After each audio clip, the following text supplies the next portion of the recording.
Bonjour à tous. Oui, j'ai ma tasse de café et qu'est-ce que nous allons faire aujourd'hui? J'ai reçu un exercice de physique et donc c'est un exercice dans lequel on travaille avec un moulin à eau. Hein, vous voyez donc ici, en fait, vous voyez qu'ici, donc il y a une roue qui tourne, hein, voilà, qui prend l'eau et l'eau tombe et alors l'eau arrive ici. Donc on a un moulin à eau. Et ça parle de quoi? En fait, ça parle de énergie mécanique. Ça, je pense que vous allez trouver ça dans le chapitre énergie mécanique. Énergie mécanique, voilà. D'accord. Alors maintenant, donc je vais d'abord expliquer que, parce que vous devez absolument savoir que l'énergie mécanique, on dit qu'elle est constante, ça veut dire que l'énergie est la même ici en amont qu'en aval, hein, donc en haut ou en bas, mais ici on dit en amont, en amont, en aval. Ok, mais l'énergie mécanique est toujours quoi?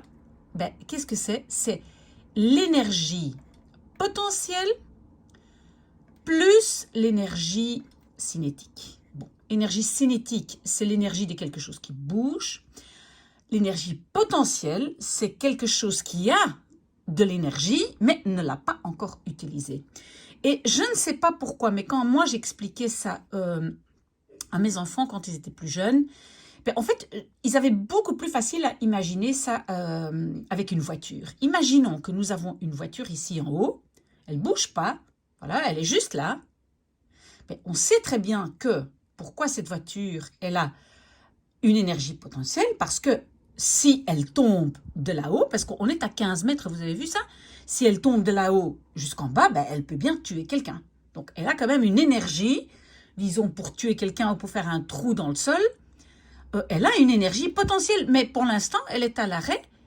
Elle ne bouge pas, donc elle ne l'utilise pas encore. Donc, ici, on aura uniquement de l'énergie potentielle. Pourquoi pas cinétique? Parce que je vous dis, la voiture ne bouge pas.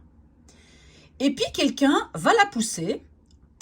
On va la pousser et elle va descendre, voilà, ici la pente, de plus en plus vite. Et vous le savez, une voiture qui n'a même pas de chauffeur, on la pousse et voilà, ça roule, ça roule, ça roule. Je peux vous dire que si vous êtes ici en bas, vous allez être tué par l'énergie cinétique, par le mouvement, par le fait que cette voiture bouge. C'est sa vitesse qui va faire que, voilà, vous allez au moins avoir un accident. Donc, j'espère que cette idée est claire, hein, parce que on va devoir répondre à quelques questions. Ok, et donc, ici, mon énergie mécanique, ici en haut, elle ne va être que ça. Ici, la vitesse va être 0.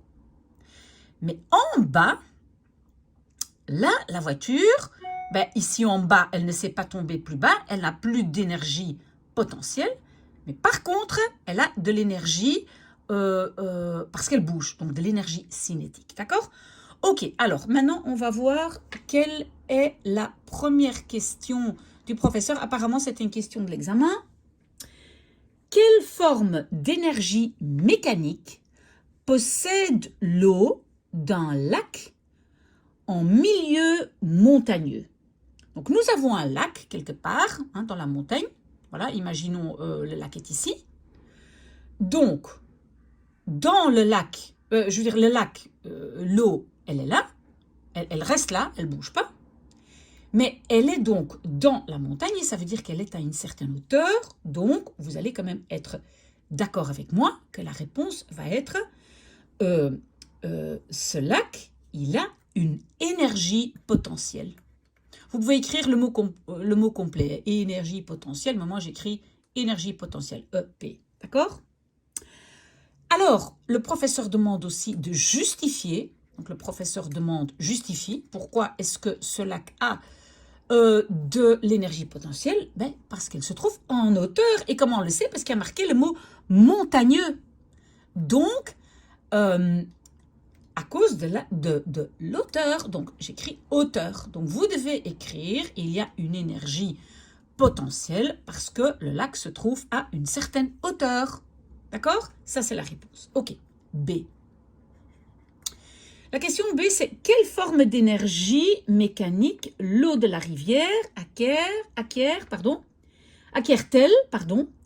pendant son écoulement? Donc, ça veut dire, maintenant, l'eau coule. Hein, on va dire que l'eau est ici. Elle coule. Voilà, vers le bas, elle coule, elle coule. Mais là, elle a une vitesse de plus en plus grande. Donc, on va dire que là, elle a une énergie cinétique. L'eau coule, et c'est le mot coule qui doit nous dire que on est bien dans l'énergie cinétique. De nouveau, comment est-ce qu'on justifie que l'eau qui coule a une énergie cinétique? En fait, parce que elle a de plus en plus de vitesse. Donc, c'est la vitesse, le fait de couler, hein, c'est la vitesse qui est la justification. Et vous pouvez donc écrire une phrase complète. Hein. L'eau a de l'énergie cinétique parce que cette eau coule et donc a une certaine vitesse. D'accord? Sinon, l'eau ne coule pas, est dans un lac et ne bouge pas. J'espère que cette idée est claire parce que si vous recevez un autre exercice, vous devez savoir faire la différence. Ok, alors C. C. Compare l'énergie totale de l'eau en aval, donc ici, et en amont du moulin. Donc, je dois comparer l'énergie mécanique ici et l'énergie mécanique ici. OK. Donc, on va déjà écrire donc en amont et en aval. Alors, qu'est-ce que vous allez écrire? Vous allez d'abord écrire la formule. Donc, parce qu'on demande l'énergie totale. Et totale, ça veut dire potentiel et cinétique. Donc, vous allez écrire la formule énergie mécanique est égale à l'énergie potentielle plus l'énergie cinétique. Et vous allez dire aussi que en amont, donc ici en hauteur, où le lac il se trouve là, mais l'eau ne coule pas encore, et bien là, on n'a pas d'énergie cinétique parce que l'eau ne bouge pas encore. Donc vous allez dire que dans cette formule, en amont, là, l'énergie cinétique va être 0. Et donc, l'énergie totale va être uniquement de l'énergie potentielle. D'accord? Parce que, pourquoi potentielle? Parce qu'elle est à une hauteur de 15 mètres. En aval, ici en bas, elle n'a plus d'auteur. Regardez, voilà, 0 avec le sol.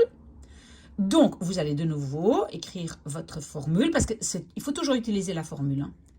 Donc, l'énergie totale, qui est l'énergie mécanique, et l'énergie potentielle, l'énergie cinétique.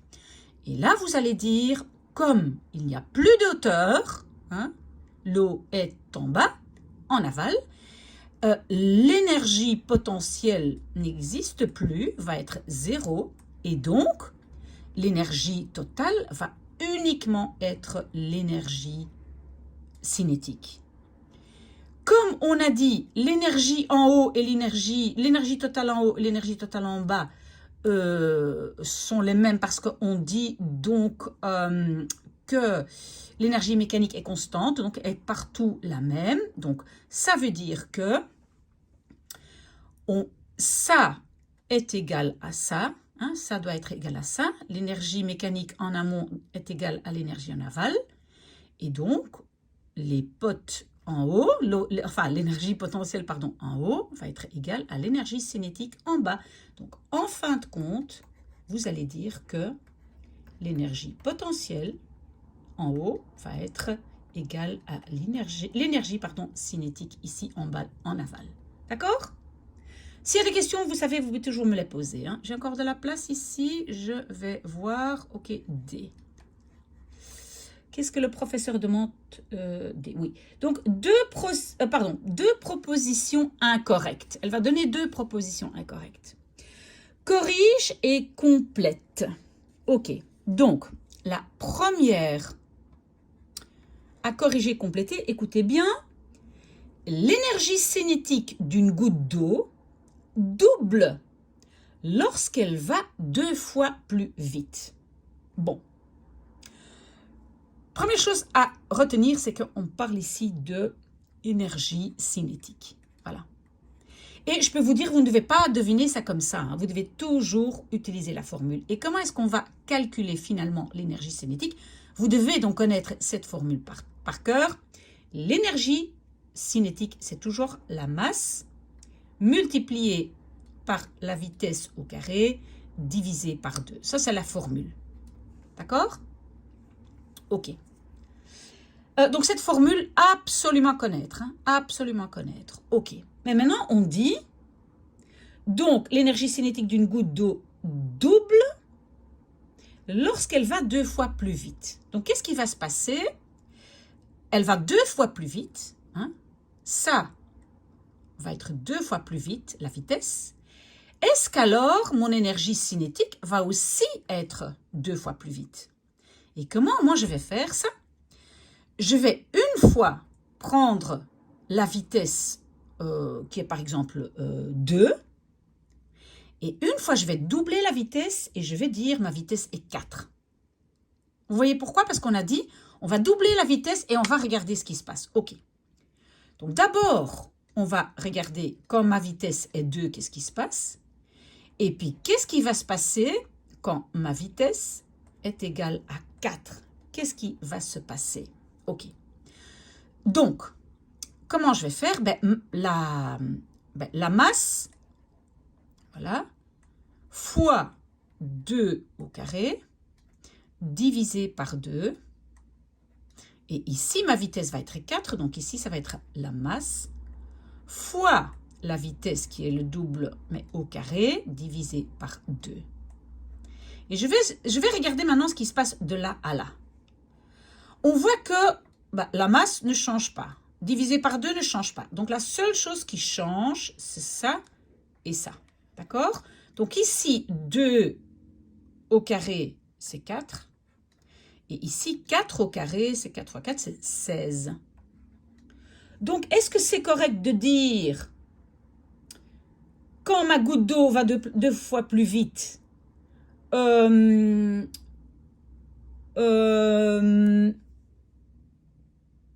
attendez, hein, l'énergie cinétique double? Ben non, regardez, de 4 à 16, c'est pas doublé.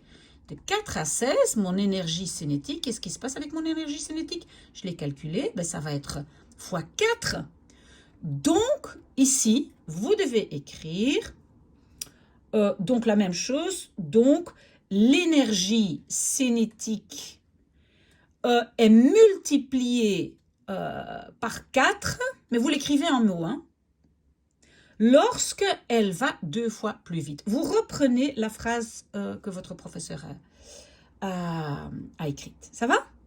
J'espère que ça c'est clair, sinon vous revenez vers moi. Donc vous devez au moins dire que l'énergie cinétique est multipliée par 4 et pas doublée.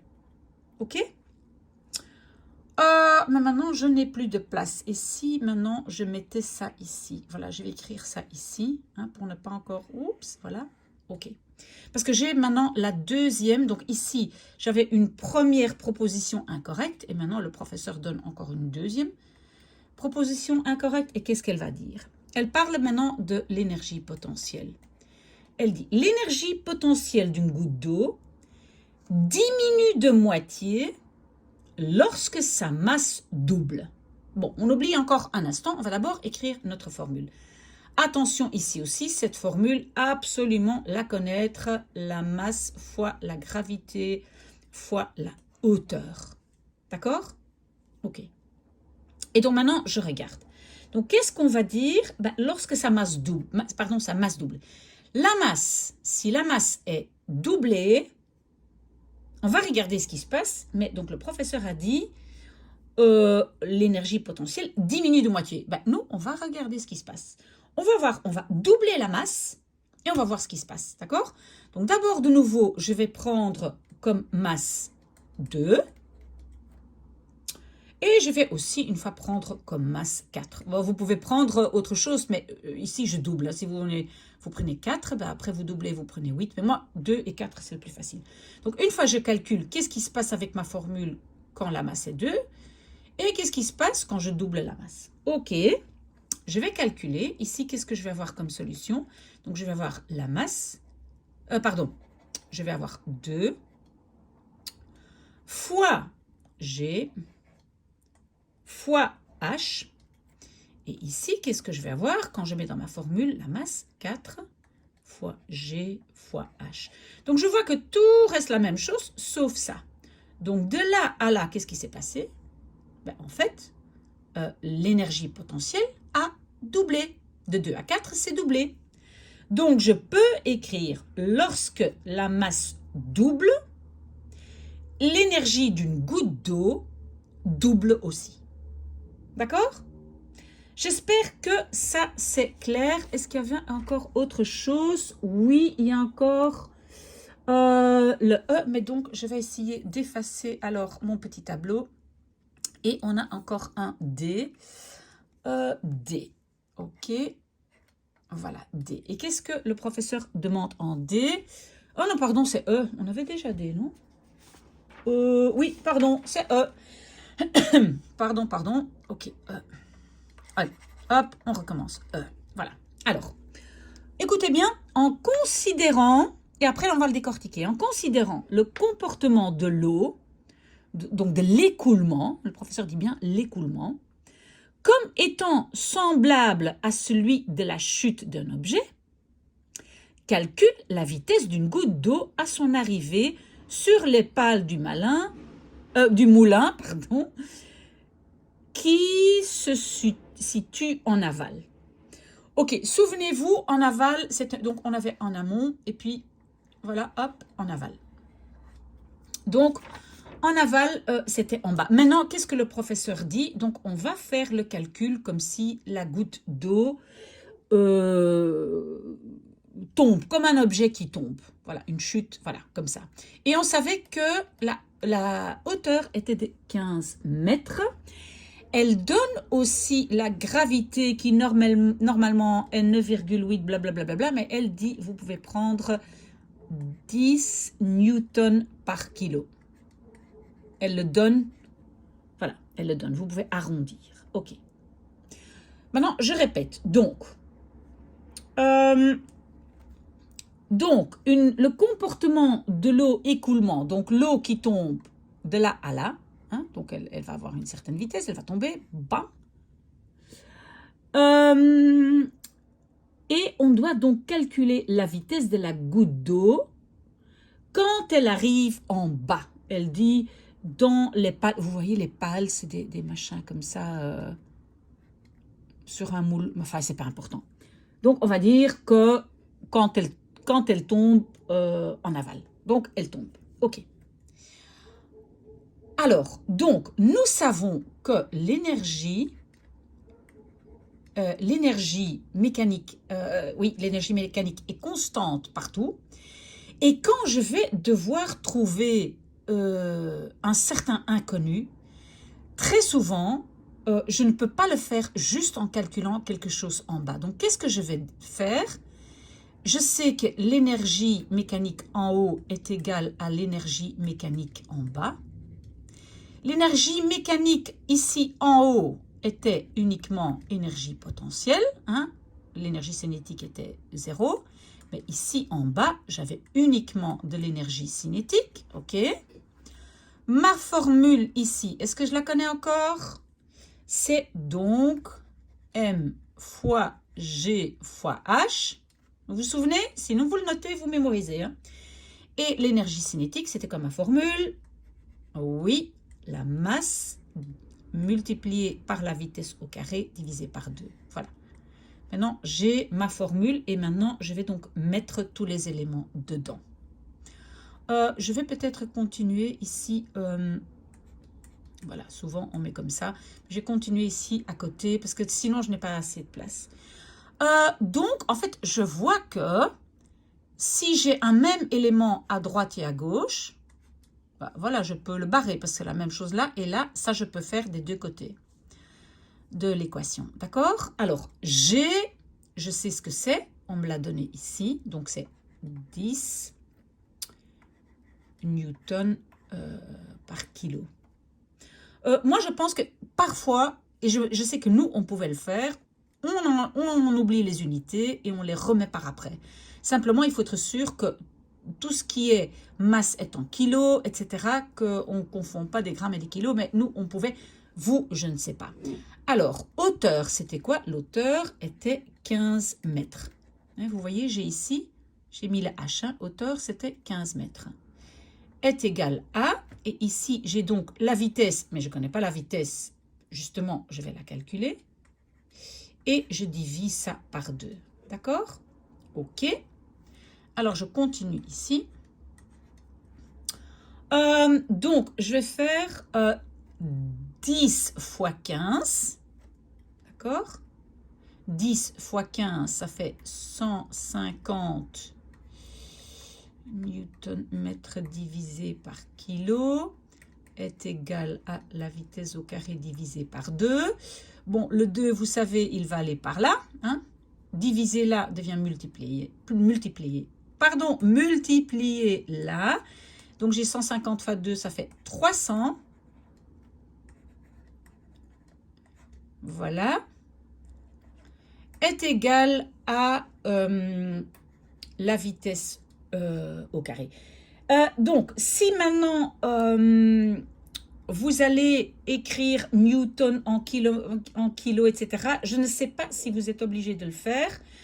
Je peux par après expliquer le petit calcul, comment on peut faire, mais pour l'instant, pour avoir ma vitesse qui est toujours mètres par seconde, vous voyez, si j'ai ici au carré, ben, si je veux avoir la vitesse, ben, je vais devoir prendre la racine carrée de 300. Et alors, j'ai ma vitesse. D'accord? Moi, j'ai fait ça avec ma calculatrice et j'ai obtenu que la vitesse de cette goutte d'eau est 17,32 mètres par seconde. J'espère que vous avez compris. Et alors, donc, ce que je voulais encore vous dire, regardez, donc, en fait, 1 Newton est égal à 1 kilo fois mètre divisé par seconde au carré. Donc, si maintenant, ici, ici, je vais remplacer Newton par ça, ben, je vais avoir kilo mètre seconde au carré et encore mètre là et kilo. Et encore une fois, le mètre que j'avais là et kilo aussi qui était là. Vous voyez, parce que j'ai simplement remplacé Newton par ça. Donc, ça veut dire que... est-ce que j'ai pas fait une erreur là? Donc, kilo et kilo... ah oui, ils partent. Ici, j'ai mètre fois mètre, c'est mètre au carré divisé par seconde au carré. Et comme j'ai pris ici la racine carrée, ben ici aussi, ça part et ça part. Vous voyez, c'est comme ça que j'ai obtenu mètres par seconde. Moi, je ne sais pas. Nous, on pouvait calculer sans unité et puis les mettre à la fin. Absolument les mettre à la fin. Hein. Mètres par seconde. OK? S'il y a des questions, ben, vous me le dites. Je suis là pour répondre.